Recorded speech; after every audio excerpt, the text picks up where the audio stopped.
황교안 전 국무총리가 드디어 링에 등판했다. 여의도 정치권에선 황 전 총리의 당권 도전을 기정사실로 여기는 분위기다. 각종 여론조사에서 범보수 대선 주자 지지율 1위를 달리며 몸값을 한껏 끌어올린 황 전 총리다. 친박과 비박, 각 진영 당권 주자들의 셈법이 복잡해지면서 본격 견제도 시작될 것으로 보인다. 반 전 총장은 본국 귀국 때부터 세상 물정을 전혀 모르고 귀족처럼 사실이 여과 없이 언론에 공개되며 국민에게 의구심을 줬는데 평소 황제 의전으로 구설에 많이 올랐던 황 전 총리는 그것보다 더 큰 구설에 휘말릴 것으로 보인다. 조심한다지만 의전을 받아왔던 습관은 고치려 한다 해서 고쳐지는 것이 아니기 때문이다. 2016년 3월 당시 황 전 총리는 공식 일정이 없는 날 KTX 열차를 이용하는 과정에서 플랫폼까지 관용차를 타고 들어갔다. 뿐만 아니라 열차 시간에 맞춰 뛰어오는 탑승객들을 양복을 입은 경호원들이 막아섰다. 당시 코레일에서는 서울역 플랫폼 일부 공간에는 차량이 진입할 수 있다고 해명했지만 황 총리와 같은 열차에 탑승했던 시민들은 황당하다는 반응을 감추지 못했다.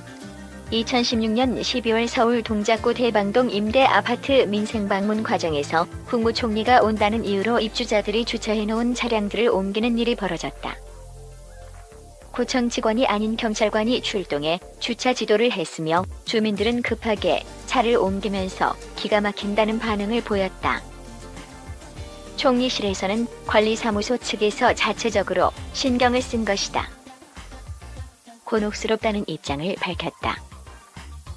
이외에도 의전 차량을 버스 정류장 근처에 세우기 위해 버스를 내쫓아 승객들이 주위에 수십 분간 떠는 일이 있는가 하면 논산 육군훈련소에서 열린 훈련병 수료식 행사 장소를 경호상의 이유로 야외로 변경해 장병들과 가족들이 영하 13도의 주위에 떨기도 했다. 박근혜 탄핵 이후 대통령 권한대행직을 맡게 된 황 전 총리는 대통령 권한대행 기념시계를 만들었다가 의전식이 논란에 휩싸이기도 했다. 황교안의 국무총리 임명 전 경력을 살펴보시면 사법부에서 검사로 활동한 사실을 알 수 있습니다. 92년 감사로서 사법부 생활을 시작한 황교안은 이후 상당히 국가적으로 비중이 큰 사건을 연달아 맡으면서 명성을 높여갑니다. 황교안이 맡은 사건 중 대표적인 사례는 삼성그룹의 비리 청탁과 관련된 삼성 X파일 사건으로 국가정보원 도청 자료까지 언급될 정도로 상당히 주목을 받았습니다. 이 사건은 다수의 국회의원과 고위 공무원들이 연계된 사건으로 사법부의 판단이 가장 중요했습니다. 이때 황교안은 서울중앙지방검찰청 차장검사로 사건을 맡았으며 이후 황교안은 본인도 일명 떡값으로 불리는 청탁금을 받지 않았냐라는 의혹에 휩싸이게 됐지만 혐의 없음을 떳떳이 증명하려 노력하고 극구 부인하는 나름 청렴한 검사의 면모를 보여주었습니다.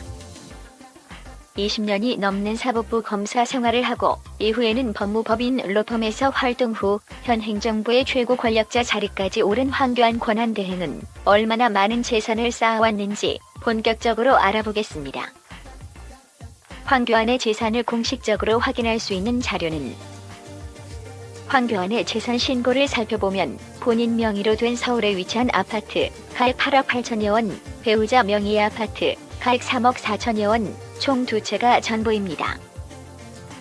서울의 아파트는 청와대 업무차를 위한 주거주지라고 생각되며 전세는 아파트와 용인의 아파트는 개인적인 목적을 위해 구매한 재산이라고 조심스럽게 예상해봅니다. 황교안의 재산은 예금이 많은 비율을 차지합니다. 보시는 대로 본인의 명의 그리고 배우자의 명의로 각각 5억, 6억 원 이상을 보유 중입니다. 특히 가장 주목할 만한 점은 주식이 단 한 주도 없다는 것입니다. 이러한 사례는 이번 부 시리즈를 준비하면서 가장 이례적이었습니다. 제가 한 번 더 강조드리고 싶은 부분은 예금 금액의 변동사항입니다. 표를 보시면 총 사열이 존재하는데 차례로입니다. 즉 황권한 대행은 새로운 재산 신고를 하기 전 총 1억 5천만 원의 수익을 얻어 저축했고 그 보유액 중 1억 6천만 원을 썼습니다. 이는 일반적인 재산 신고에 비해 상당한 금액을 지출했다는 뜻입니다. 보통 이렇게 많은 돈을 소비했다면 재산신고 비고란에 아파트 매입 충당 혹은 임대료 수입 등 자세한 연유를 적기 마련이지만 황교안 권한대항의 재산신고에는 단지 생활비 지출 등으로 예금 감소라 기재되어 있습니다. 어떠한 이유 때문에 생활비로 1억 6천만 원에 다다르는 돈을 소비했던 것일까요? 이것은 황교안이 국무총리로 내정되기 전 실시되었던 청문회를 살펴보아야 합니다. 청문회의 논란거리 중 하나는 황교안이 로펌 근무 기간 동안 17개월간 받은 16억여 원의 급여가 논란이 되었습니다. 이 지나친 급여는 선관 예우가 아니라는 의혹을 불러일으켰고 황교안은 그 수익금을 기부하겠다고 했습니다.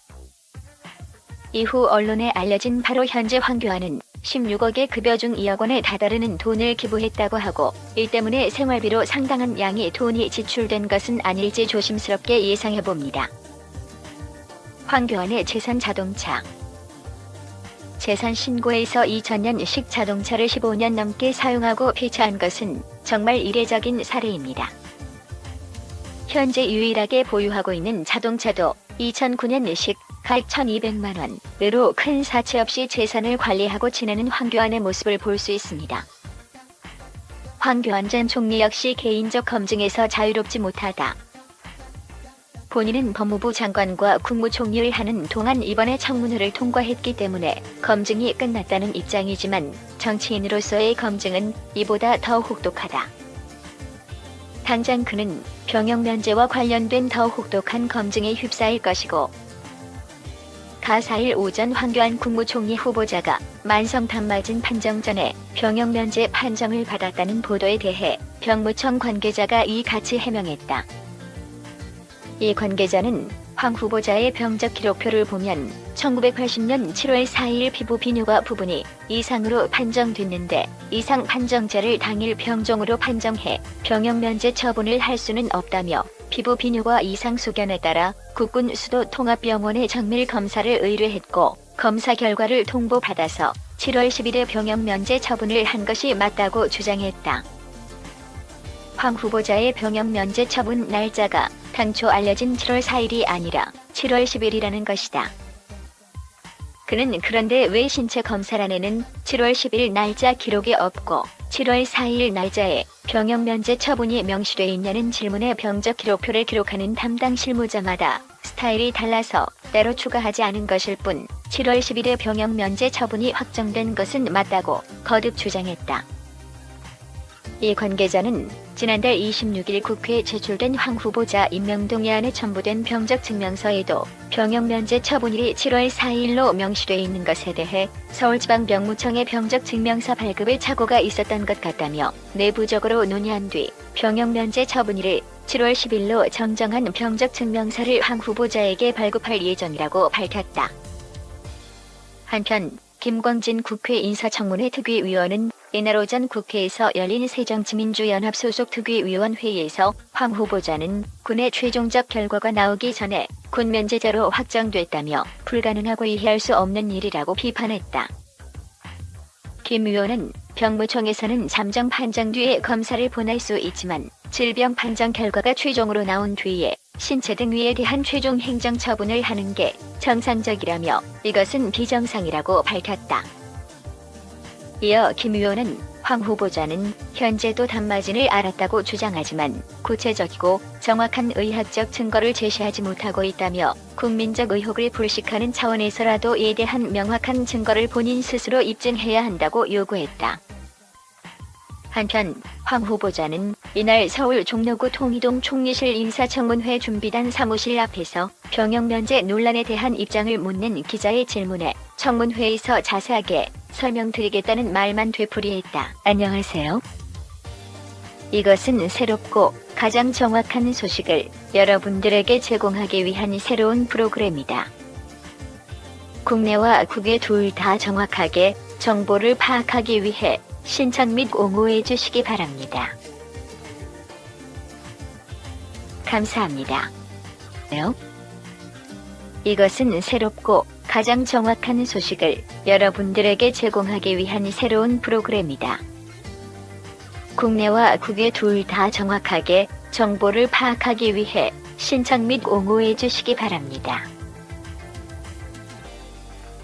감사합니다.